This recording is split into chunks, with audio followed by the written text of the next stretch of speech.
Happy Thursday, everybody. Are you good? I'll try to get this the whole thing with these with TikTok and Instagram together. Happy Thursday, everybody. Happy Thursday. Welcome to the Dollar Hour. I am Deonte Burden, aka Mr. Short Dollar himself. We got an awesome show planned for you guys tonight. Tonight we're going to be discussing something that I think is very, very important, especially people that are new in business. And that's just knowing the business isn't always perfect. Business isn't always perfect. We got so many people that want to do things a certain way, have it the perfect way, and if it's not done, they can't do it at all. I just want here to tell you guys, somebody that's been in the game over 20 years, business ain't always perfect. A lot of times you just focus more on getting it done as opposed to just trying to do it. You'll get a whole lot more accomplished, okay? But before we get started, I want to say what's up to my awesome producers, DJ Lab. That's right. It's Thursday. What's happening with you, man? I'm trying to get the thing together. Oh, hell, I'm messing up. This on Instagram. Oh, okay. I don't know. Cool, there we go. Okay. Yo, what's up, my awesome producer, DJ Lab. Also, my other producer, Slick316. Give a big happy belated birthday to Slick. That's right, bro. Yeah. Hold on. Happy birthday, Slick.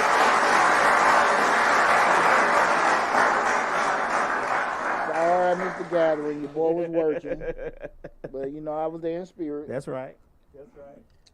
But yeah, man, super excited about this week. I'm knee deep in tax season. Your boy putting in about 21-hour days, bro. Hey guys, I come in the studio today. My brother told me make you look tired. Look tired, man. Stanley Gardner said, "Good evening." What's going on, cuz? It's my cousin Stanley. Okay. Yo, also, this tax has been great, man. We've been doing good. I can't even flex. I say it's good to be tired from a successful business, ain't it? Man, and that's what successful business is. It usually makes you tired. But when that phone ain't ringing, you know. But we good to go now. You come here all chipper and woke. I'm like, what's going on with you? You ain't got no business going on? So the broke people happy. Yeah, broke people happy. You crazy as hell. Right, broke people happy. But now it's been going cool, man. But just the right now again. Let me stop again with the dollar with Mr. Short Dollar. You guys know on the channel we talk about personal finance, business, entrepreneurship, and investing. We have over close to 400 videos on the channel. We cover everything from business operations, business management, business funding. Right now we're currently streaming live on Facebook, Instagram, TikTok, LinkedIn, our main hub of YouTube. Am I forgetting something? And Instagram also. Yeah. But as always, guys, the main hub is the YouTube channel. Go to the YouTube channel, Mr. Short Dollar. Follow us from the platform you're viewing us on now, but go to Mr. Short Dollar on YouTube. Subscribe to the channel. Again, like I said, it's close to 400 videos on the channel. Got a lot of great information currently on the channel and a lot of great information coming down the pipe. Now, tonight we're talking about business isn't always perfect. All the time, man, it's like I hear people come to me all the time, hey, man, I wish I could start my own business. I want to do this, I want to do that. They got this awesome skill set. They got this great dream, and they're always waiting for something else to determine or move them in that direction.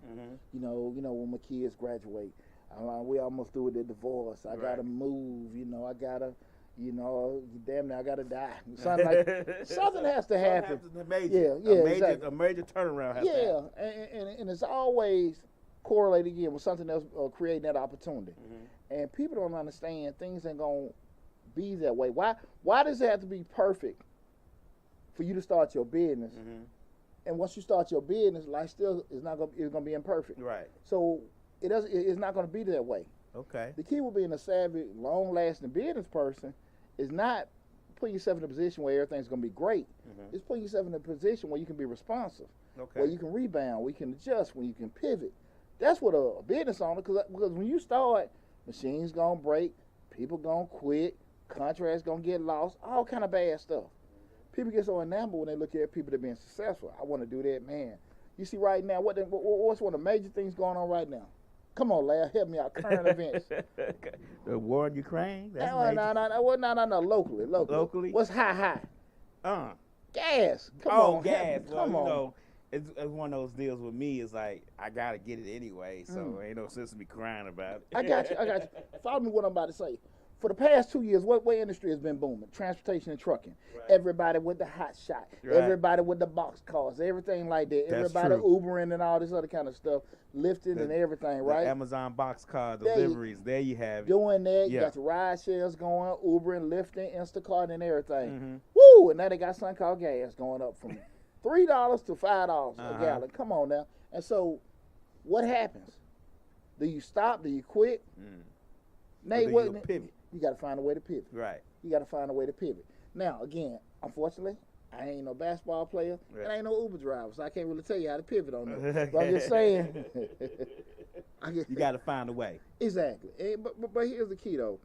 When you put in them kind of positions where you really want to do something, you initially get into it because you know all the pros and cons of actually getting in that particular business. You know, because you can fix on houses, because you can cook goods. Everybody love your cakes and stuff like that.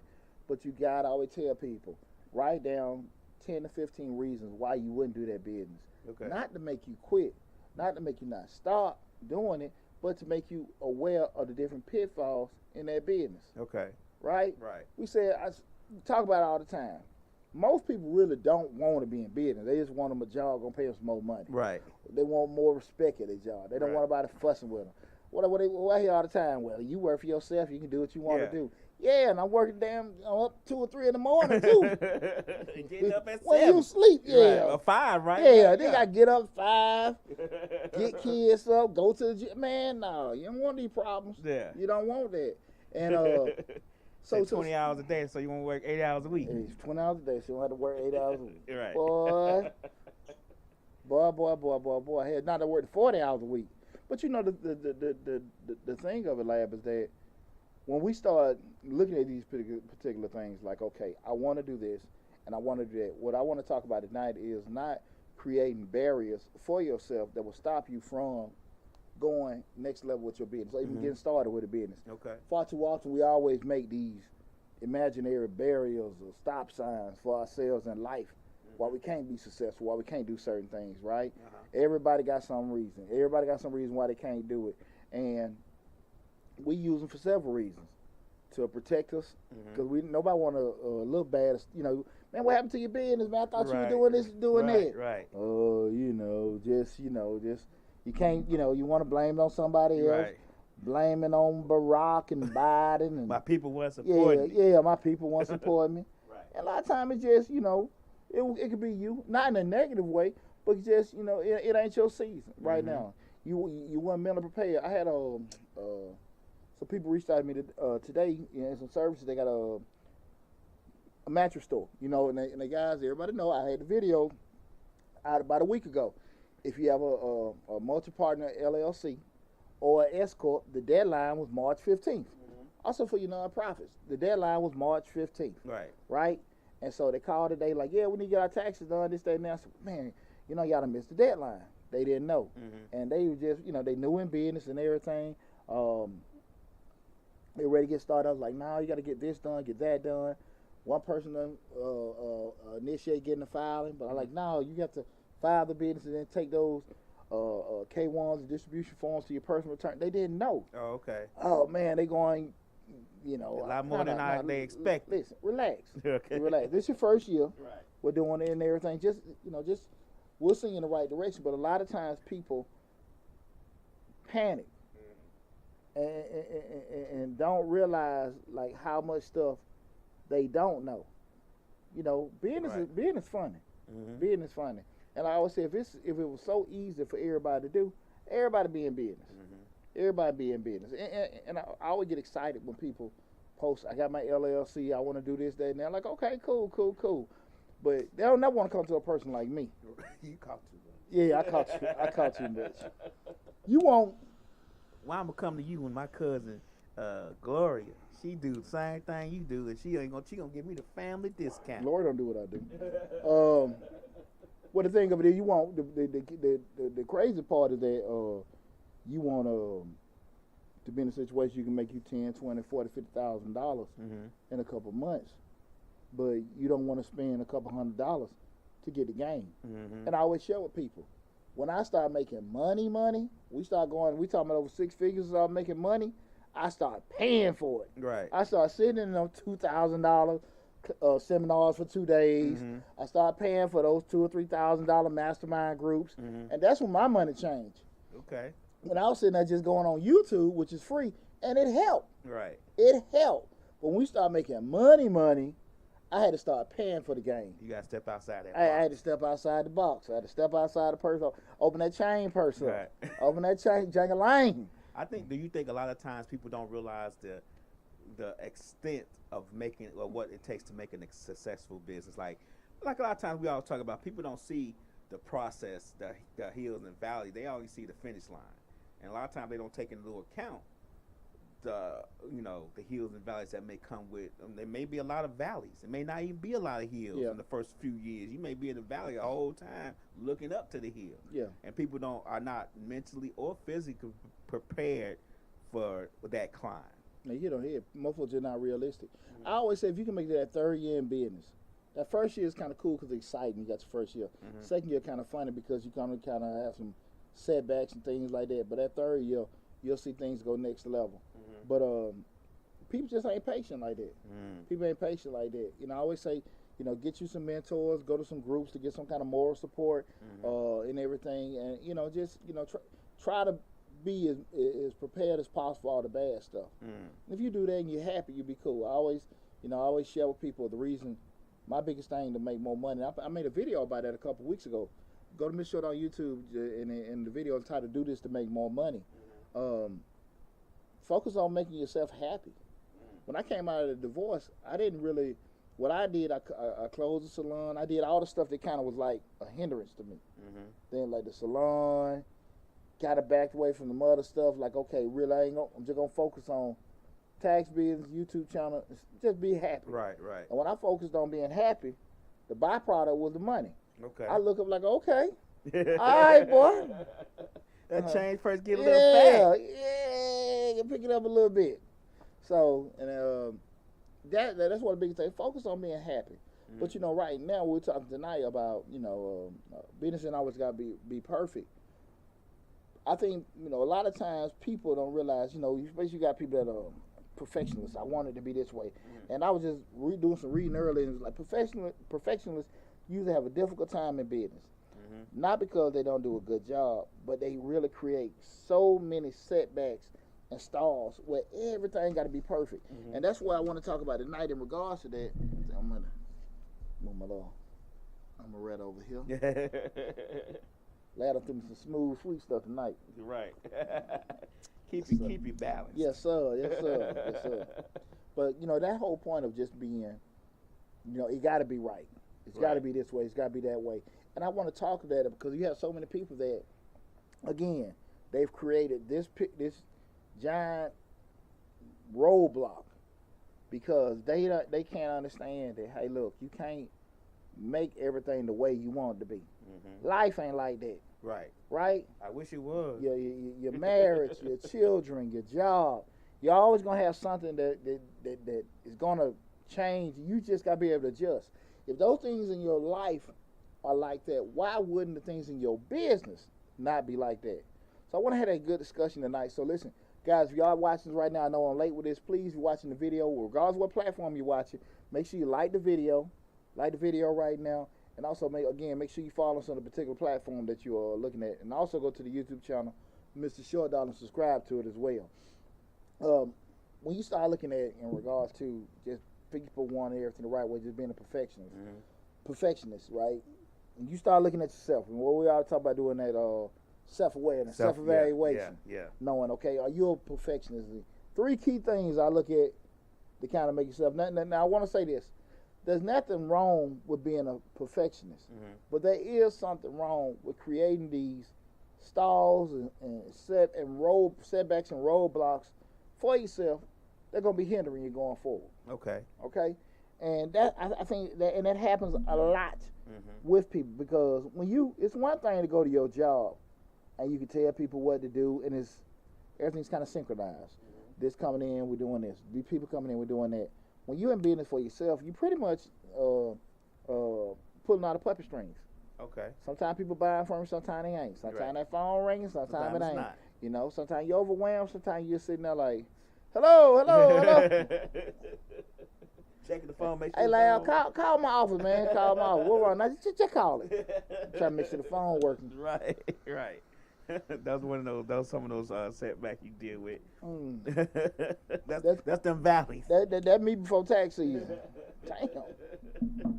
Ain't nobody calling. Right. But you know, those kind of things are, you know, most perfectionists they encounter. And until you sit there and say to yourself, like, look, I can't really control this. But I always say, control your controllable. I can't really control this, but I can make sure that I can protect and adjust the best I can possibly. Because there's some things, there's some punches Lab can take, Poochie can't. Okay. And vice versa. Right. And, you know, we just have to be able to try to find a way to mitigate those losses or those actions when they happen to us in a negative way, right?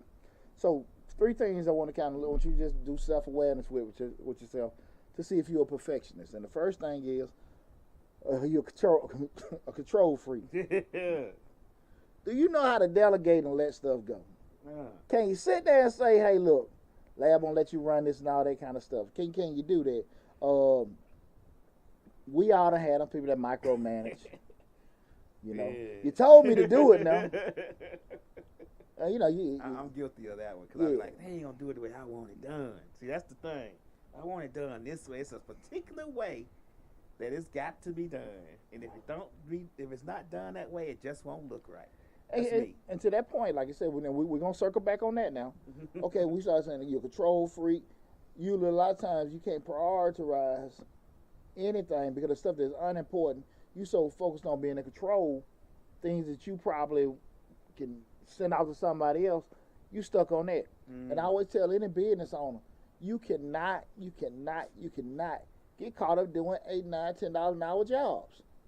You ain't got no business sitting there trying to, you know, file and mail and sweep and all that stuff. You can't do that. You got to get somebody to do that because once what we say, you're the owner of the business or whatever is growing, you need to be working on it instead of in it. And we got different levels as far as you trying to start it and growing it where we transition yourself to that point. But you cannot get yourself caught into, you know, I'm managing the website. I'm managing my books. I'm still trying to fix on these cars. I'm trying to do all. You can't do all that. God gave you 2 arms, 2 legs, unless you want to people at the circus. And if you ain't, you just know I'm like everybody else. Right. So you can't get caught up in that, right? So we got to be realistic about what we can and can't do. If you give it to somebody to do it, you got to be smart about it. So number 1 thing, being a control freak. Number 2 is feeling morally obligated to be this overachiever. I got to get it on. You know what I'm saying? It's DJ Lab name on there. Yeah, I'm guilty of that too. You know, if you don't get your way, I mean, if it doesn't go the way Lab, hey, I'm going to hit him with an arrow in his heart. If it don't go the way Lab wanted, it's the end of the world. It's the end of the world. Man. Man, Yeah, Poochie effed it up. Now listen, to everybody else, it was great. It was great. But because Poochie didn't turn that camera this way a little much, he just messed it all up. It's just everybody just so stuck on it got to be this certain way. It got to be perfect. It got to be that way, right? Third thing is you get pissed and bothered and so mad when things don't go your way. You know what I'm saying? I mean, just so mad things don't go your way. And not open-minded at all, not interested whatsoever of things going in a different plan or a different path whatsoever. Right? I have a vision. I be trying to tell you. I get it. And so now we're sitting in a situation like, okay, listen, you know, I want it this way. If it's not this way, we can't do it at all. I don't want no help from nobody because they're not gonna work the way I want to work it or anything like that. And I don't want him dealing with it because I know he ain't gonna get the kind of effort that I normally give to it. Okay, all right. Hey, again, thanks everybody. You cut me with so many daggers. Don't do that. Thanks everybody for tuning in tonight. Like I said, we're live right now on Facebook, Instagram, TikTok, YouTube, and LinkedIn. If you whatever platform you're on, on right now, please make sure you like the video that's currently going on. Tonight we're talking about Business isn't always perfect. T.J. Johnson say, "What kind of business you own?" What kind of business I own? Yeah. I mean, I don't. You want me to go through the whole? No, just tell them what your main business is. I guess I don't know. I'm Majestic Business Service. We're a business service firm. We're one-stop shop for my business. I'm accountant by profession. Okay. You can look Deonte Burden up on LinkedIn. You can Google the brother. Now everything he gonna come up. Everything come up. I'm an accountant by profession. We're a one-stop shop for small businesses, bookkeeping, tax prep, payroll, being in business. This is our 21st year in business right now. I also own commercial cleaning company, 3 Sons Commercial Services. We just closed Dorsey Salon last year. 17 years we was open. Right. I'm also right now a professional YouTuber. You are a professional YouTube creator. What else we got, Lab? Also, I also own a holding company, WDA Investments. We got little things in there and stuff like that. I'm a busy brother. That's busy right. brother. You just Google me. Yeah. It ain't no flex or nothing like that. That's why I got all these gray hairs. But in general, we start talking about, just knowing you're a perfectionist, just being that control freak or anything. You got to be realistic, Lab. And we're being straight up, right? Everybody being transparent. Everything you see, all bow and arrow. The control freak. You don't want to. You feel morally obligated to be an overachiever. You get pissed and bothered if things don't go your way. I'm sure you understand the limits that you can cause yourself by those being those kind of stalls or roadblocks for you. Right. And I think, I really want to have this conversation because it's so often that people have these things, and it's not to say it's not a bad thing, but you got to determine how much it's going to affect your performance and what you can do with your business.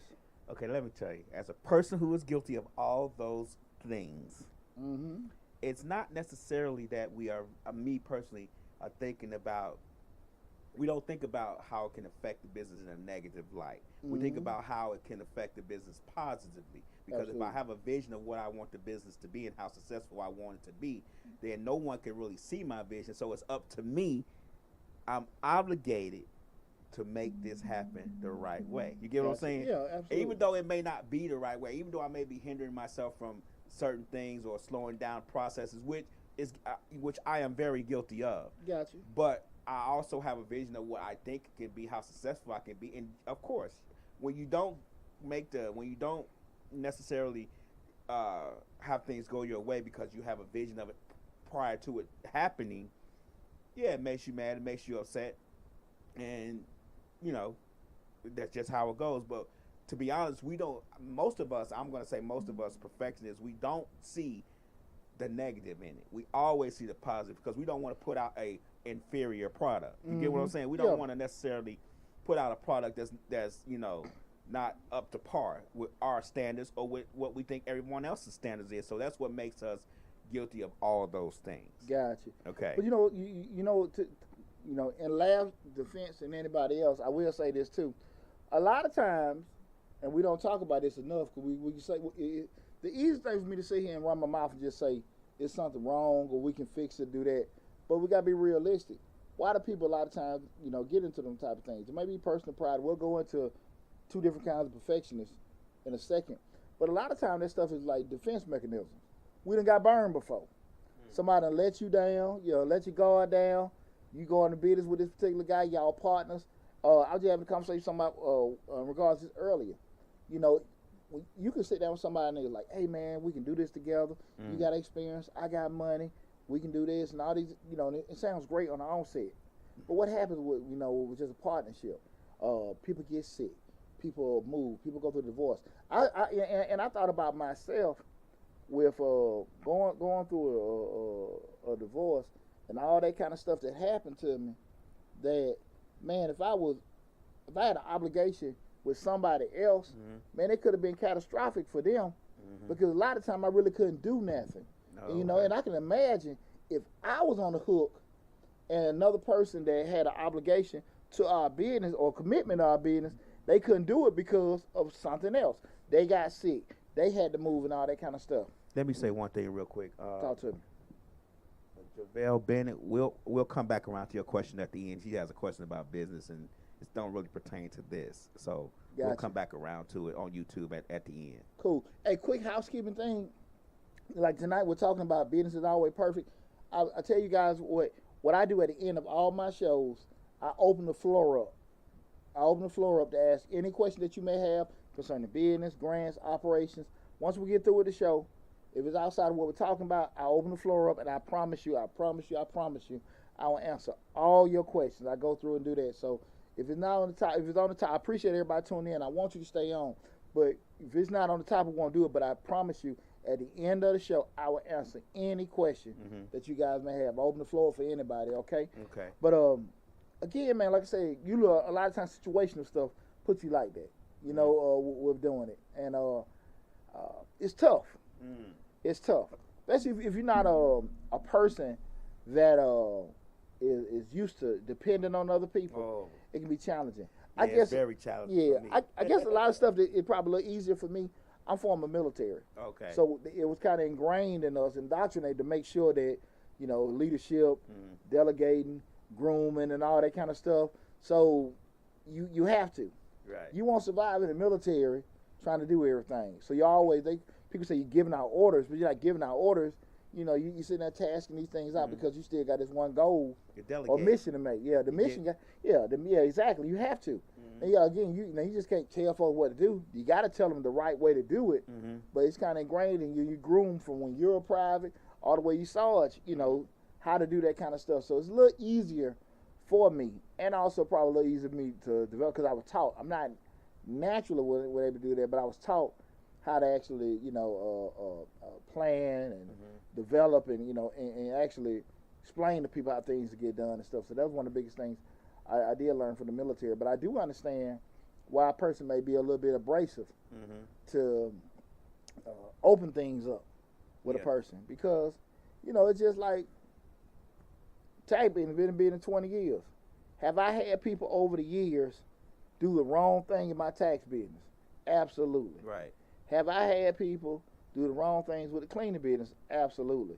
I done walked in my salon and it smelled like Weed Fest 99. Music bumping. Right, the stylists in there dancing. What the hell? Huh? I done put all this money. I got this all nice, serene looking salon going on. Man, too much booty in your So you got the waterfall in the back bubbling and. You know what I done forgot about? The studio. I done walked. Boy, I walked in that dang studio that one night. Everybody like, who are you? I'm talking about blowing all kind of big old blunts everywhere. Right. And and I'm sitting there like I had this whole patchworks and professional thing going on. Right. Hell no. Hell no. Hell no. So, you got my hair. I had a totally different vision. I go in there like, no, man, and that's nothing uncommon.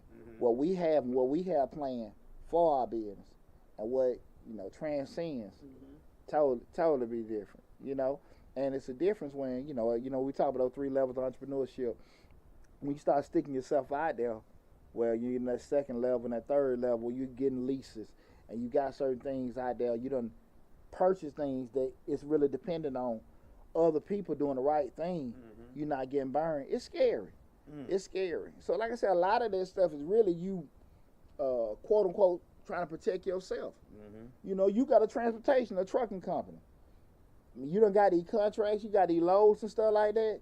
You hope this person do right in your truck. Right. You hope so. You ain't piss test them in the morning before they leave. Right. So you don't know what happened. They done hit somebody in your truck. They go piss in that cup and they done burn the hole through it. And then you got all this liability. Right. It happens all the time. So I understand a person can be very protective of stuff. But you got to try to start to go to that point. We got to start putting those protection mechanisms in or checklists or checkpoints in to help you do that. So that's why we want to have that conversation tonight. Business ain't always going to be perfect. You're going to have some funky looking stuff come out of it. You're going to have that and everything. I done went through, what's funny. It ain't funny. Every year, we send the prior year tax clients. We send stuff to them and then, have my assistant make the phone calls you know, and everything, you know, they gonna get all cussed out. Right. Like, well, they didn't do that last year. They didn't do that. They didn't do that. You know, so you gonna have you dealing with hundreds of people. You gonna have 10, 15, 20. I mean, off percentages, everybody ain't gonna be happy. Exactly. And I've always focused in my business is that I don't make no promises of what we can give you back. I promise we're gonna do a good job. Something, an error happens or whatever, I promise you, because this is my name. I built this. Right. I built it from dirt. So I'm sitting there like, you have those little people come back and say, not little people come back and they have an issue that you just, man, look, that was a mistake. And we can't fix it. I feel bad about it. And they just choose may go somewhere else. And they may leave and they may come back another year or so and everything. But you're going to have instances like that. That just come with the territory. Right. As long as you know in your heart that you're doing the right thing by people, you cool. That's all you can do. Right. But you're not going to make everything, things are not going to be perfect. And I just want to really stress that with people. Because when you out here rolling, your dream, you can't have control of it. Because you're going to have other people. You don't know what people going to buy. You don't know what trends or whatever. You know, COVID changed so much. When what was that? I can't remember what part of the year, but when it first got bad, they just shut everything down. And that's when Zoom became successful. Well, Zoom was successful. I had a beauty salon. Yeah, so, yeah. College Park said, "Hey, y'all can't do nothing. Everything closed." Oh, but that Jewish guy, Mr. Tesla, wanted his rent. Regardless. See, Deonte, you got to be ready for this stuff. You know, big old funky cigar. You got to be ready for this, Deonte. Man, look here. I can't even open up.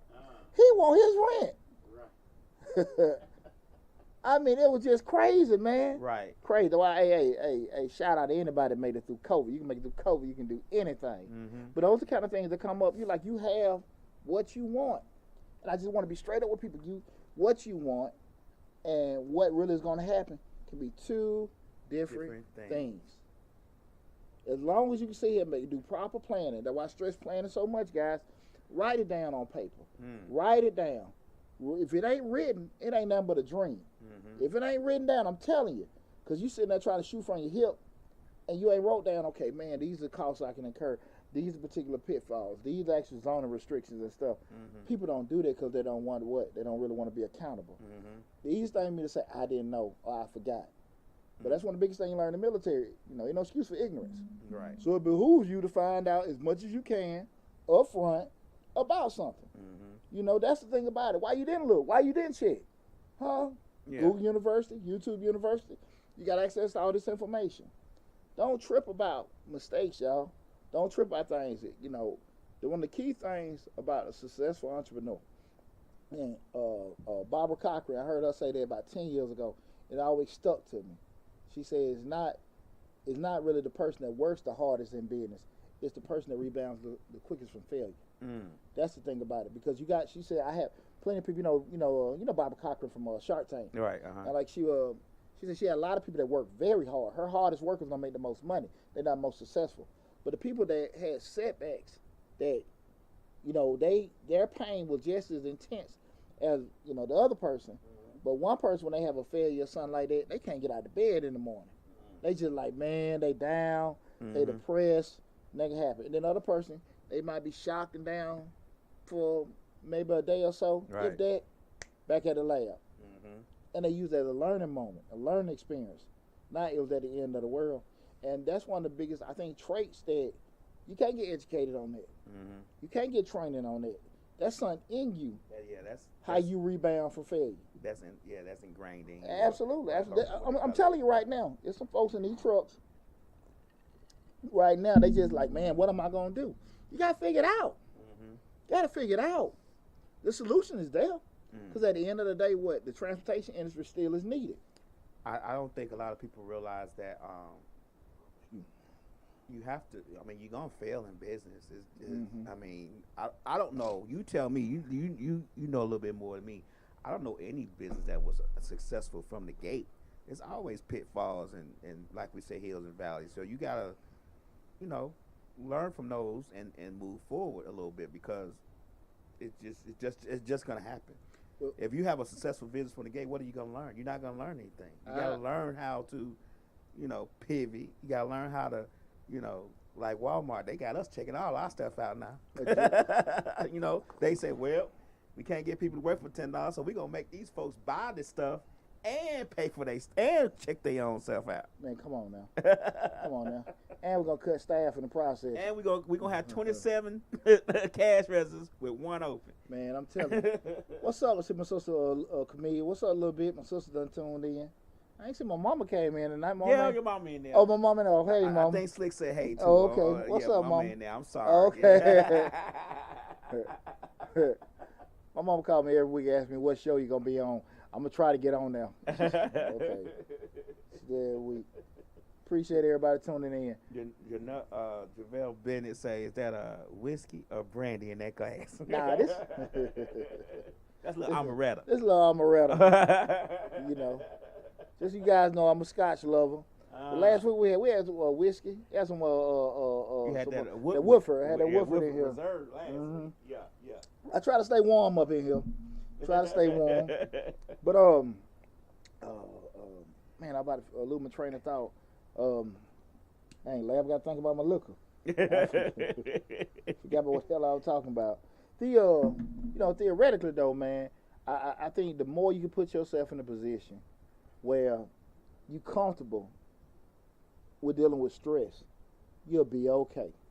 Cause that's how it is. That's how it is, man. I'm telling you, man. People, business is great, but you know, to your point, you just asked, is anybody come out of the gate being successful? Probably so. That probably, but at the end, you're gonna hit a bump. How you respond from the bump? Right. That's the biggest thing. How are you gonna respond from the bump? Right. You know, the code enforcement of change. You got people that want to be in the real estate. I see all them videos. People saying you can get you this and get you that. I'm tell you like this. I can be honest. I had a deal. We lost about $20,000 in a flip. What, about 3-4 years ago? I done lost money. I done made. But hey, man, that's a game you can be in for years and feel like you got it. And now it don't happen like that. Right. And it's not issue of if something come up with the house, it's when something gonna come up. And I think in all these videos they tell you can go buy a house and flip it.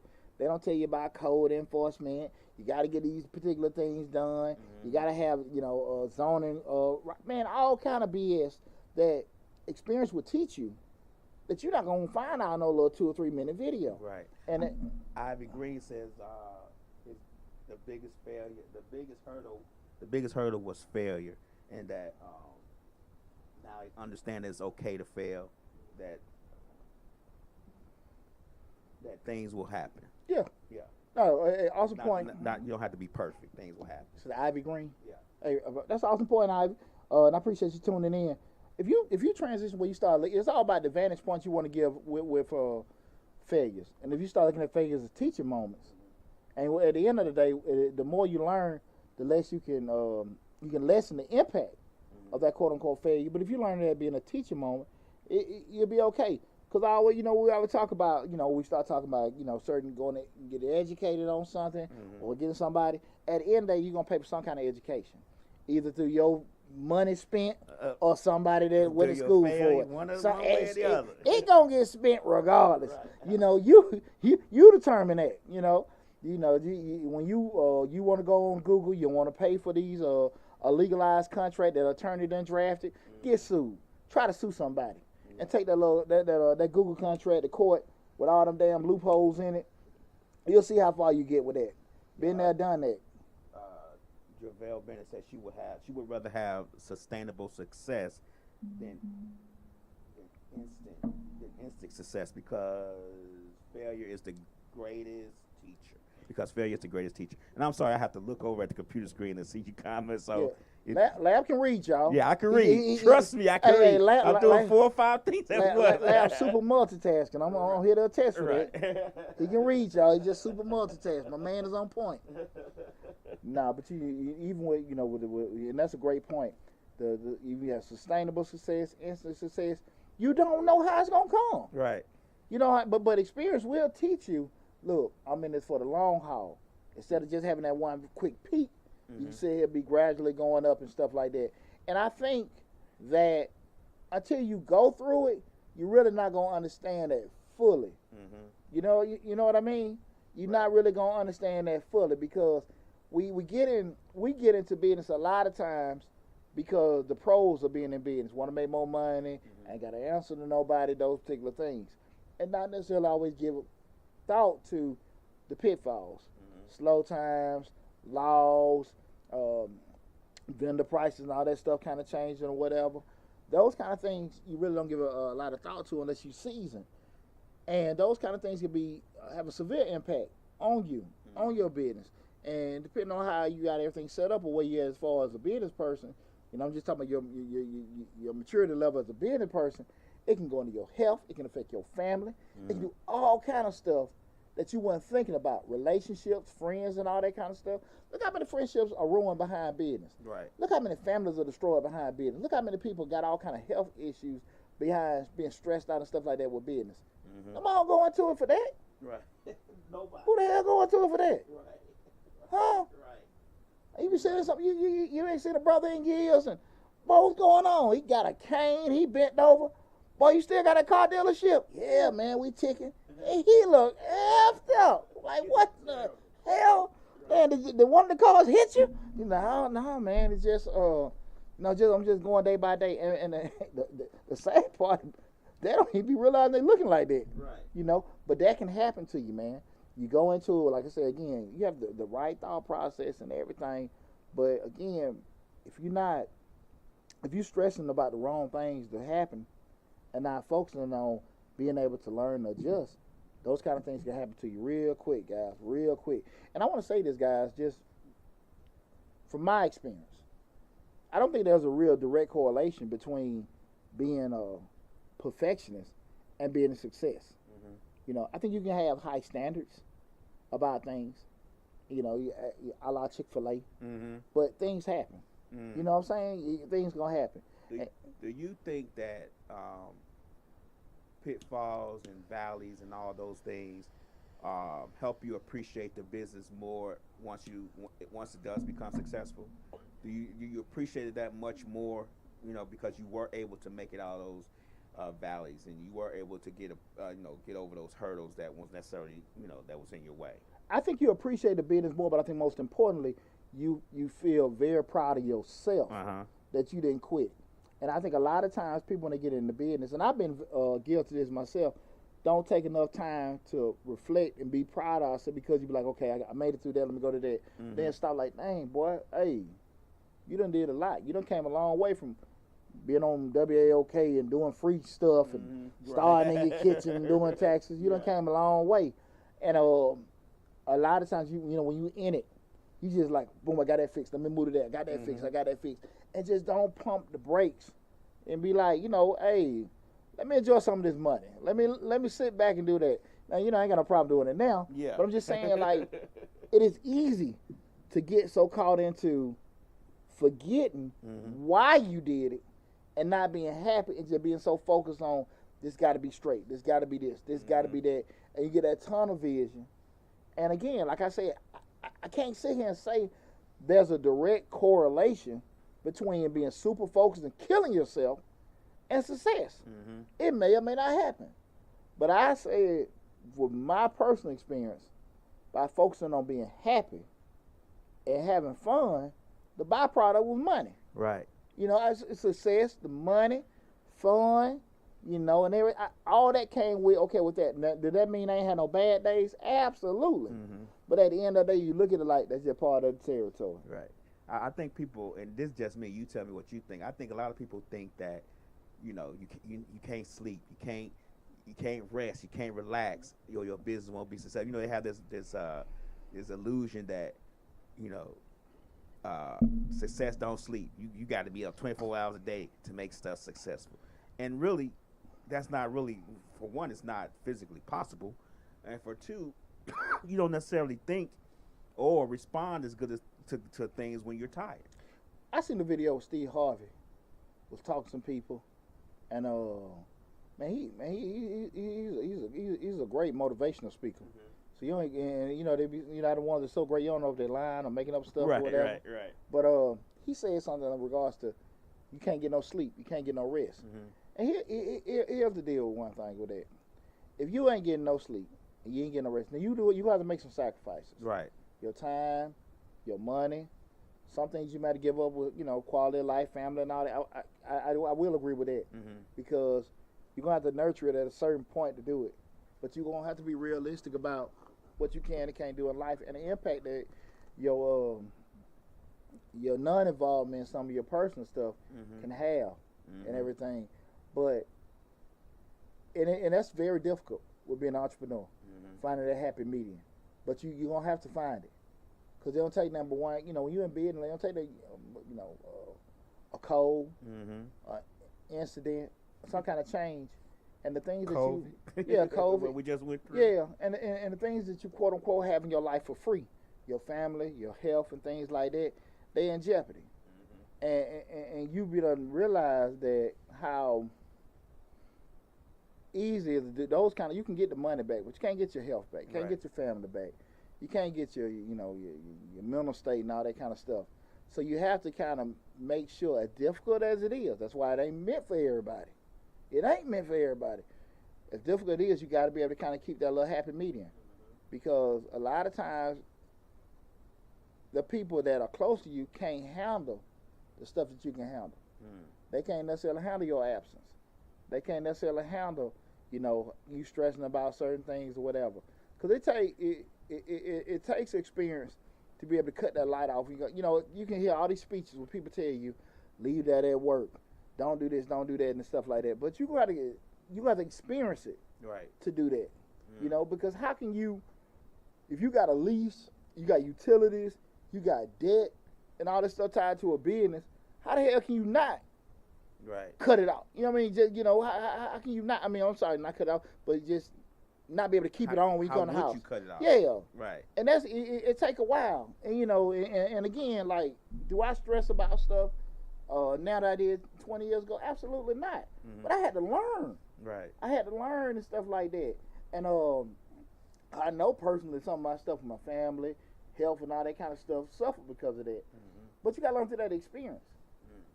You gotta learn through that experience because that's why mentors, support groups, and everything that are so important. Don't be okay all the time being the smartest person in the room. Try to be in there with like-minded people. You ain't gotta be in there with all these people that know more than you. But just, hey man, how you do this? How you do that? Oh, for real, man. When you talk to people that got common stresses as you, especially on the personal level and stuff like that, it helps because you can kick things to them, they can kick things to you, and you understand. Look, man, this ain't gotta be this perfect situation. You know what I mean? Right. And a lot of times, I don't think people want to look normal. They don't want to look bad. You see that business on the thing. People will say all the time, like, we got this and that going. People love putting pictures of success. The success. Right. And everything doing it. But again, you start talking like, when I start telling you about the money I done lost and all this other kind of stuff, people look at me like I'm crazy. Like, nah, yeah, man, that come with it. That happens. That come with it. Now you make it to the other side, you're good. Right. But you gotta be realistic that you're gonna have to go through stuff. Like I said, it ain't if it happens, it's when it happens. And when it happens, how you adjust to it, how you rebound to it is so important. What's about that? Javelle Bennett says, her oldest daughter is mad at her because she works so much, and that's just a part of it, right? That's a part of it. Family, family may suffer. Family may suffer, and I don't mean that in a callous way, but I think a lot of times that, and I'm gonna say this too, and this goes out to anybody that's in business, anybody that's following their dreams. And one half, I am saying, you don't want to put family and health and stuff at risk, but I will say this too. Kids gonna grow up. Kids gonna grow up, and family man, all stuff like that. And again, where you love your children, and this comes from personal experience. The father of 4 boys. Oh, his daughter. I'm sorry. My bad. Okay. I'm sorry. DJ Lamb off. Charge it to my head, not my heart. His daughter is mad at him because he works so much. No, well, but even to the point, with that, we understand that they gonna grow up one day. Our kids gonna do some things that we totally don't agree with, and they're gonna move on. They're gonna get married. They're gonna have kids, and they have to make their own decisions. And you've been made a lot of sacrifice for other people, and they don't even go in the direction or the path you have for them. And you gotta be very, very careful that you don't lose yourself trying to create something for other people. And I'm speaking like this from personal experience. I love my children. I think I'm a poster boy. I think I can be National Father of the Year. I can say that. And most people that know me know what kind of father I am. Right. And I don't think my kids will disagree. Right. Probably my ex-father-in-law, but that's just that's his pity. But I'm just saying. but in all seriousness, I will say this is that you have to just kind of know how the impact you have on other people, but you can't lose yourself. Never lose yourself to make other people happy. If you are happy, one of my mentors told me, if Deonte ain't happy, ain't nobody else gonna be happy. Right. And that has stuck with me because again, if you ain't happy, ain't nobody else. So you got to make sure that you keep yourself the primary. Make sure the family's straight. The family gonna come, your kids, they gonna come and go, right, and do their house where they want to do it. Right. And they gonna keep their hand out. Exactly. And if your business not successful. Yeah, but and that's part of it. Right. But at the end of the day, like, look, man, it sound good. Well, I did this, that, man, and they ain't the sacrifices and things they may recognize it one day. They may not. But you don't want to be in a situation where, man, I wish I had did this, but I had to do this, that, and that. Take care of your family. Take care of your family. You're gonna take care of, and I'm pretty sure that brother take care of his family. But some things, hey, man, listen, you got to do what you got to do, because you got to be happy too. And it may sound callous, it may sound hard, but you talking to somebody that have been through it on both sides. Right. I made them kind of sacrifice and stuff. And I'm gonna talk to it from my side of the view. I made my family and kids everything. They were my, you know what I'm saying? They were my, how do you put it? Your focal point. My focal point. So it was a lot of things that I could have done in business that I didn't do because I was focused on them. It consumed me for them to be happy, whereas I put mine aside. You get what I'm saying? Once the divorce happened for me and all that stuff, I had to find myself. So here I am at 40-something years old trying to figure out what I like. Gotcha. So sometimes, and I understand exactly what you're saying. You got to sacrifice that. Sometimes you got to put yourself first and figure out the rest later on. Yeah. You get what I'm saying? Because you're going to do that in business. When you start a business, you're going to put the business first, and whatever you like in the business, you're going to put that first. So that has to sometimes apply to your family life. Yeah. And people don't realize at your job, the whole system and everything is already set. You just got to find a way to navigate within that system. When you're in business, you got to create the system. But even at your job don't care about your family per se. They don't care about, sure, they'll give you family leave and but in the general sense, the person who owns that company don't care about your wife and kids. No. They want you in that seat. No, at that computer. I agree with you. Right. I'm talking about as far as the commitment you got to make in business and what you got to do with your job, totally different. So you can get into it and say, I want to make more money, I want to do this for myself, I want this autonomy. But you're going to have to, everything that you have set for you at your job, you have to make that in your business. Either you or you got somebody in place doing it. And I think that's a big learning curve for a lot of people. Understanding that everything that you probably unintentionally or intentionally took for granted at your job, you got to create them same mechanisms in your business. And it may not run as smooth. You be like, man, well, at my job we did it like this. Right. Yeah, but they might have had way more money, way more of you in place. More established. Yeah, more established, all that kind of stuff. That kind of stuff is easy to do when you out there by yourself. And then you got to get maybe a couple more of you in place. Not just the bodies, but mentally, work ethic, experience, and all that kind of stuff, educating, training. And it's not as easy. Right. Because you don't have an HR department to do screenings. You don't have a training department or training manuals. All this stuff got to be created by you. So those kind of things, we start talking about being perfect. Can you actually, can you be realistic about having all this stuff in place and you just starting up? And you can be in there for years. You just got to be honest with yourself. Like, look, it ain't necessarily, it's going to be right. Right. It's going to be good. It's going to be professional. But it ain't necessarily going to be perfect. Right. A lot of people struggle with that. It got to be this way. It got to be that way. And your vision of perfection and mine may be two whole different things. True. And that's the thing about it. I think a lot of times people that hard perfectionists, they ain't necessarily happy going to work every day. You know, That's just true. kind of like, just like, okay, I got to get this and I got to get that done. I'm very guilty of that. You funny. And, you know, really wrestle with, Mm-hmm. you know, I got to make this a certain way. And I think the sooner you can let a lot of that stuff go, the sooner you can probably be a lot more comfortable in enjoying that journey. Mm-hmm. What you about to say? Oh, Mr. Bennett says that, you know, at his job, people are just kind of there for the paycheck. I don't think it's very motivating. I think that's common in most places. I think that's what most Yeah. jobs, most places, that's you just doing the dream job you've ever learned, like working at Google, and they got free drinks and sandwiches and skateboarding in the hallways and playing basketball at lunch and sleep pods so you can sleep for 15, 20 minutes in the day. That's a little different.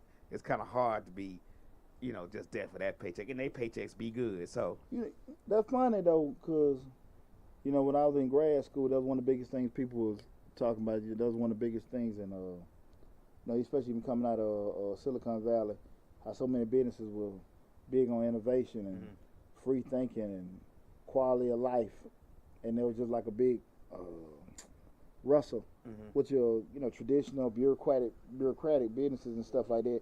Everybody got to do it this way, doing that way, instead of just having a place full of, oh Lord, the light went out. Just having this whole that's my sign. Instead of having this whole atmosphere of everybody thinking, asking why, doing these kind of things, you know, force failing, trying to get, you know, information and ideas. And then it's just, you know, how things are, you know, going forward. And you know, I was thinking about it, was two kind of perfectionists, and that's kind of people that are excellent seekers. They demand high standards of themselves and others. And the other one being the failure avoiders. And those people would being constantly worried about the work isn't good enough and worry like hell about what other people gonna say. And if you fall between them two, that being the excellent seekers, always gotta have it the right way. Be realistic. You know, it gotta be that kind of way, and you just so stuck on that. And the other one looking at it is, you know, those failure avoiders. They don't want to look bad. We talked about it, you know, kind of touched on that earlier. Again, I'm not saying that you're not going to have situations where about living train. You're not gonna have a situation where things just don't go right, but you gotta be realistic about, are they fixable? Are they doable? What can we do with it? You know, and I just think so many times people don't give that enough thought. But as always, guys, you know what happens when me running my mouth saying, you know, talking about these particular things in regards to, you know, knowing the business is not going to be perfect. I'm gonna give you guys a couple tips. Well, let me throw this in there. Mr. Bennett says, Bill Bennett says, as a supervisor, he uses employee engagement, and they love him. His bosses hate him because of it, which tells him that he has to move forward with his own business. Yeah. Yeah. You know, those particular things, and I'm always pro anytime somebody want to move forward with doing it. But and I'm proud that brother is smart enough to realize you don't go in so far with what you're trying to do. Right. You know, you gotta be realistic. They ain't trying to hear me. They ain't trying to move. You know, and you can go to another organization. It can be the same thing. But you gotta be realistic. Like, okay, I'm only gonna go here with this and stuff like that. I don't see it that way. Not a glass ceiling. It is a brick wall. So yeah. And what we say, man, if it don't work, hell, I can go somewhere else. Yeah, but at least try. You know, that's the big thing with that. Again, I'm Deonte Burden, aka Mr. Short Dollar himself. Tonight we're talking about business isn't always perfect. Right now, streaming live on Mr. Short Dollar. Streaming live on Facebook, Instagram, TikTok, YouTube, and LinkedIn. The main channel, the main hub is the YouTube channel. Well, we have close to 400 videos on the YouTube channel. So make sure you go to Mr. Short Dollar on YouTube and subscribe to the channel. Regardless of what platform you're looking at right now, make sure you like the video, what you're looking at right now, and make sure you follow us on the platform that you're watching us on as well. So with that said, guys, I'm going to give you guys a couple tips to not get so inundated with, you know, worrying about if you're doing the right thing, if it's right or wrong or whatever. And the first thing is how to avoid getting caught in those kind of ruts where you're trying to be perfect with everything. The number one thing is remember the good feeling you have when you delegate. Okay? Even if it's a worry feeling. Remember the good part about it. Look, I gave it a lab. Shit. Lab gonna take care of it, man. He messed it up. We'll talk about it tomorrow. But just knowing you got that relief off of you, right? You got some kind. I know you're cringing when you do it, but just being aware of the the actual, somewhat relief that you have when you did delegate or got something off for you. The second thing is think about the important things that you can focus on now because you're kind of backing out or being able to, not worry so much about being perfect. That being your family life, your health, your peace of mind, things like that, which mean a lot. Because I don't think a lot of times people realize that when you stress and you tripping about certain things, they handle you with a lot. Right. You know what I'm saying? And we really do take health for granted. We really do take family for granted. And you really, when you start doing things like that, kind of shoveling stuff off, and I'm not acting like this is gonna be an easy thing to do, but you got to try at some point.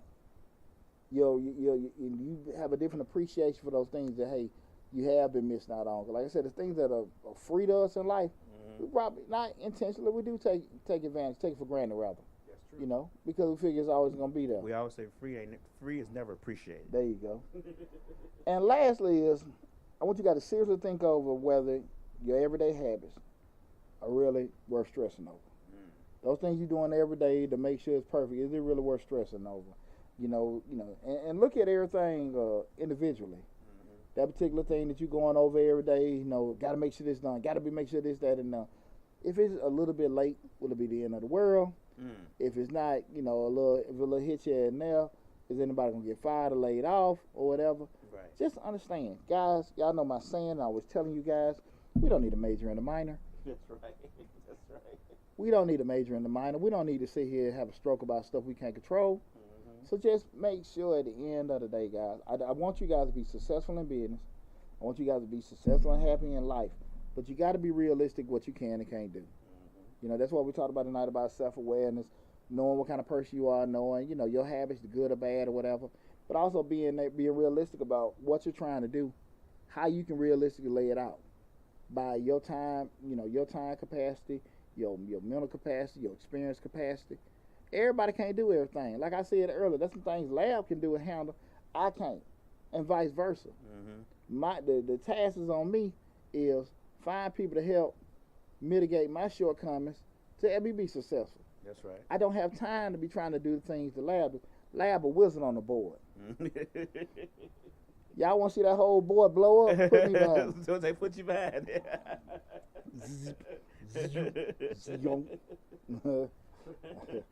ain't gonna happen. Nah, hey man. Hey, I told you, boy. But that's what a lot of people don't do because they don't respect and appreciate what other people do well and think they can do it every time. Nah. You can do this, you can do that. I think anybody can do anything. Right. But it ain't gonna be the same. Ain't gonna be the same. And I think the sooner that you can be realistic about what you can and can't do well and focus more on finding people that can help you by doing those things well for you, you'll be more successful in business. I think you'll be a whole lot happier.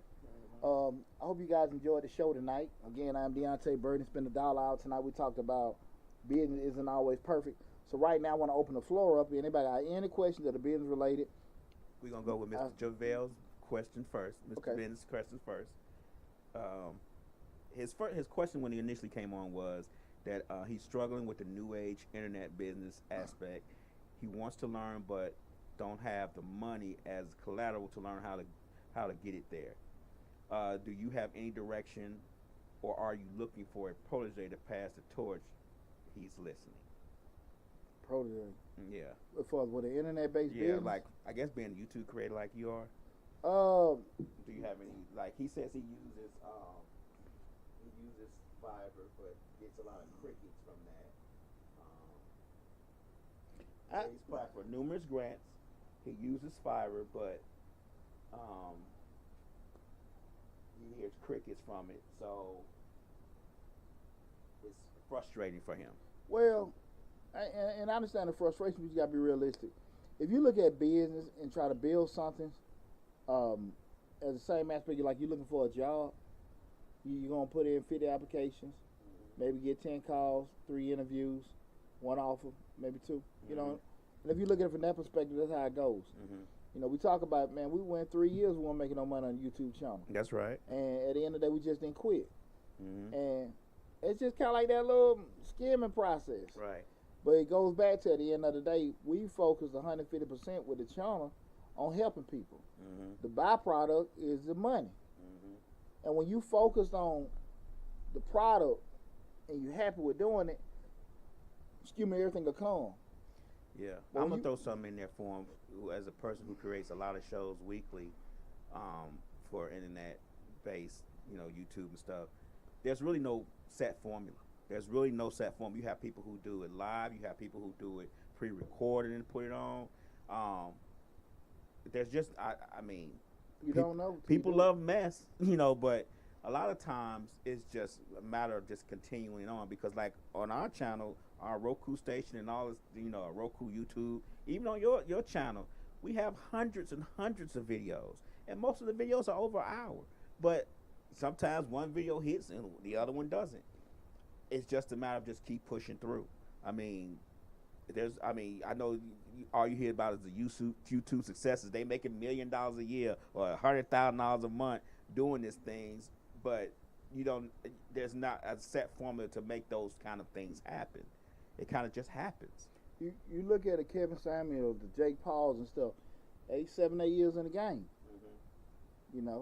And you do got some overnight successes. You got people that walk around the camera, hey, look at me. And they got 100,000 views. Right. I wish I could just tell people, wave a wand, do this. There are some best practices you can do, in regards to just trying to maybe be consistent what you do, find a niche, things like that. But, substitute for work. Mm. That just, that constant pushing is what. There you go. That constant pushing that rock up that hill in order to get it over and be successful with it is the hardest part. And I deal with it. We've been doing this for 4 years. You know what I'm saying? We've had a lot of shows start here and leave, and some come and some not. It's just a matter of keep pushing on. And like I tell you all the time, I quit every day. I quit this every day. Yeah.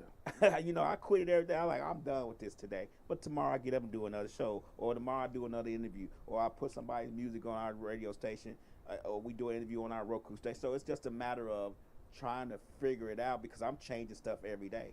I try stuff every day. People don't know it, but I try different things every day just to see what will hit.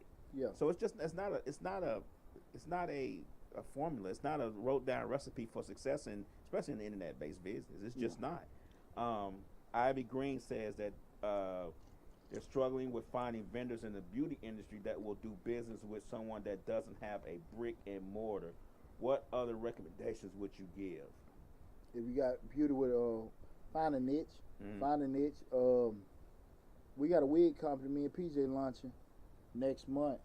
You find a niche. What I say with that, Ivy Green, the best thing I would say is work backwards from the goal. And this is the best advice I can give you. And what I say is, I wouldn't be so stuck on trying to sell to everybody. You know who you're trying to sell to, how your customer look. If they 18 to 25, 25, 35, 35, 45, wherever they catch you in, whatever color they are, whatever income level they are, and focus on trying to deliver information and advertising to where they look at, wherever social media platform, and figure that out. So, and you got to have that thing to kind of want them. If you're selling lip gloss, you're selling wigs, you're selling hair care products, selling combs or brushes, where are they going to be at to see the person that you want? Yeah, I think they more meant like vendors, though, like someone that can supply them with the things that they need. Okay, the thing, we're just dealing with vendors. What you gotta figure out a way that, from a cost perspective, because you may not be in a one-man operation as a vendor. She says it's online, or him. I'm sorry. Says that they are an online store that delivers locally and shouldn't be subject to brick and mortar. If my choice is online, is that it's irritating and frustrating. So I guess they have an online business that supplies. Say like when you have T-shirts, you may have a T-shirt business that once the person orders a shirt, the company that you use, prints the shirts and sends them out. So it's an online-based hair supply company, I guess. We're back to who want to be online. Who some people don't want to go to the store and get supplies. Some people want to be online. Who would that be? Would that be stylists on the go? Would that be stylists that doing, you got to figure out who would want to buy from me. Instead of me just trying to sell to you, who want to buy from me? Who need this? Is it, like I said, somebody on the go, somebody's traveling, somebody that needs the stuff immediately, who wants to get that particular product? If I'm hearing it right, who wants to get that particular product? And once you figure out the stylist, the person that wants to buy that product, work backwards from that. So where they at? Where they look? How do they look like? And then how can I get the information in a particular setting that they are? Because some folks are cool with going through the stores and playing with everything. Some folks ain't got time for that. You know, that's why you have an Instacart. That's why you have a DoorDash and all that kind of stuff. You need to find the DoorDash people, the people that actually want to buy from you. And once you figure that out, okay, who are those people? Right. Traveling styles or whatever. You know, I mean, from that point, work back. I hope that makes sense. Yeah, yeah, that as far as customer acquisition, that does make sense. But she needs to get vendor. She needs to get somebody, like, say you own your hair salon, and you need to go buy hair from a supplier.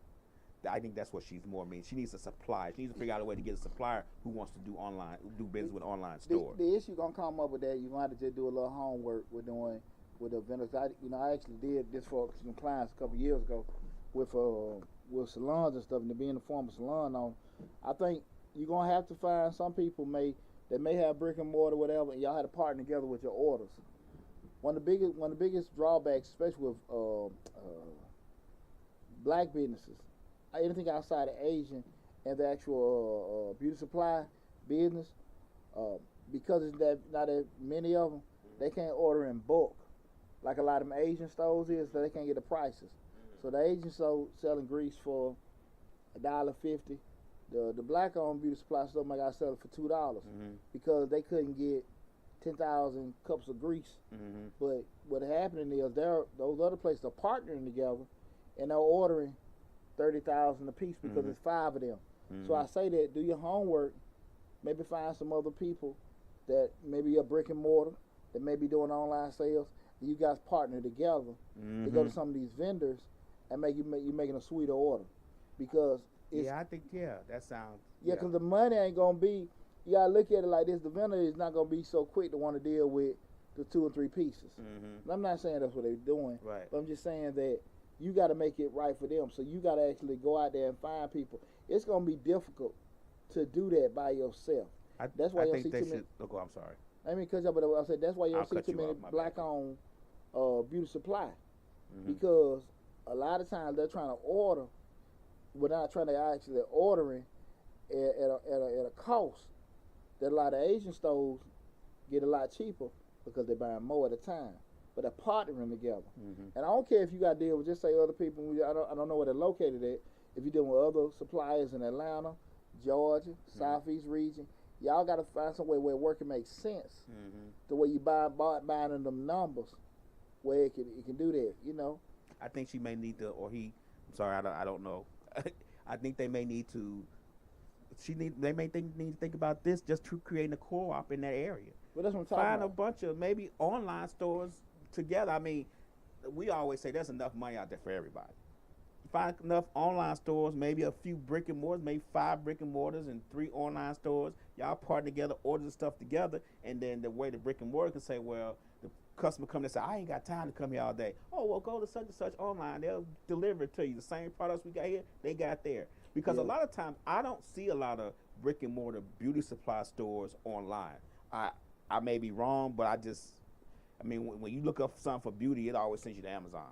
Well, and they don't specialize in certain things. Yeah, why you don't say most times, because the math ain't gonna work. That's why I try to just bring that whole point up with the extra supplies. You know, if you ain't buying that grease at a certain point at a certain volume, going back to the store, it's gonna be difficult because again, you still got them fixed costs, being your rent, employees, and things like that. You gotta be able to buy that grease at a certain price so you can get the same kind of margin.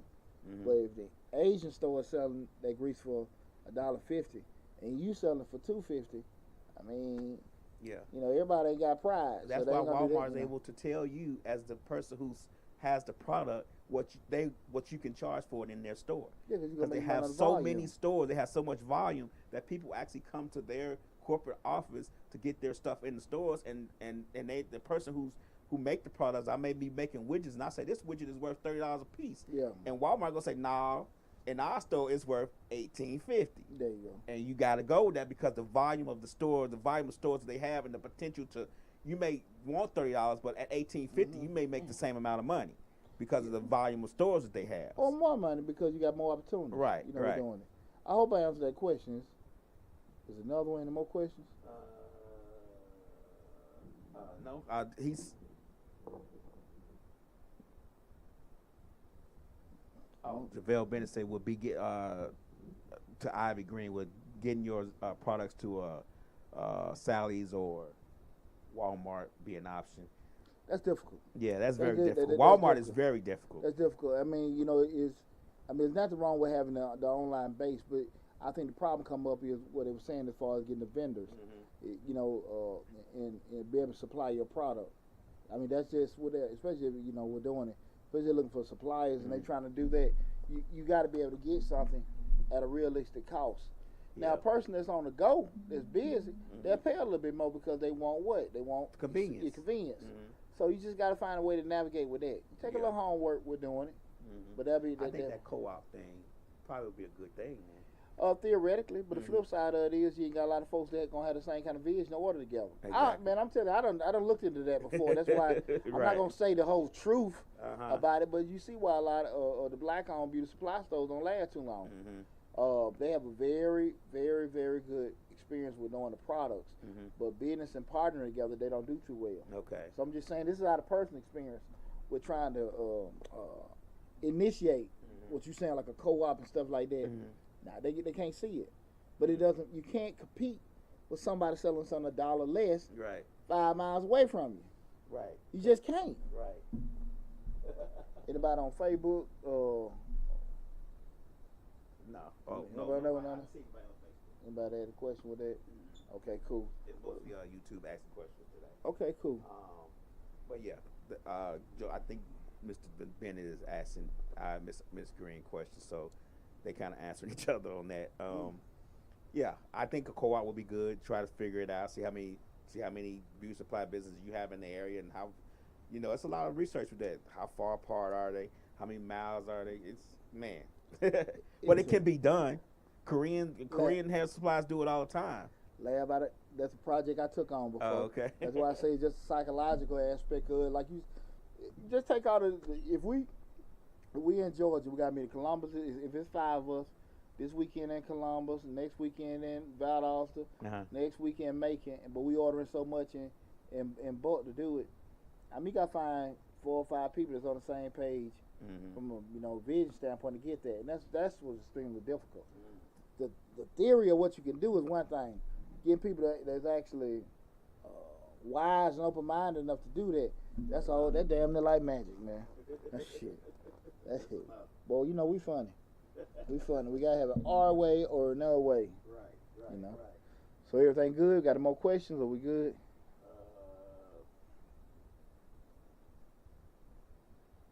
Mr. Bennett said, would it be easier to buy a house or B&B or a multiplex?